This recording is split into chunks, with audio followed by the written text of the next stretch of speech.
الحمد لله والصلاة لأهلها اما بعد. بسم الله الرحمن الرحیم.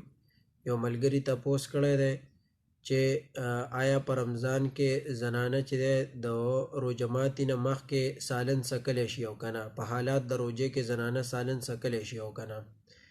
الجواب، ملګری جواب داسې دی، که چېرته د ښځې خاوند بدخویه دی، ناکاره دی، چې دی په وخت د روژه ماتي کې بیا خپل کور والو ته قاریږي او دا ولاړې برګې کته راچوي، لوښي لرګي ماتوي، نو د دغې سړي ښځې له پکار دي چې په روژې په حالات کې دغه سالن وسکي، د هغې نه لږې اوبه راوالي یا لږ سالن راوالي او په ژبه باندې کېږدي، نو دې زنانو ته پته لګي چې او په دې کې مالګه ورڅه پوره دي یا کم دي او یا پکې زیات دي.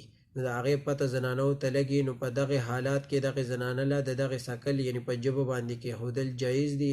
البته کله چې د هغې پته ولګي په ژبه باندې کېږدي، نو دغه سالن او دغه لاړې به توکي، دغه به تېرې نه. که چېرته تېرې کړې نو بیا ورسره روژه ماتېږي. دا کول نه دي پکار، داسې دي چې په ژبه باندې د هغې نه اوبه یا سالن کېږدي، د هغې د ذایقې پته به ولګي چې آیا په دې کې مالګه مساله پوره دي او که نه زیات دي یا کم دي.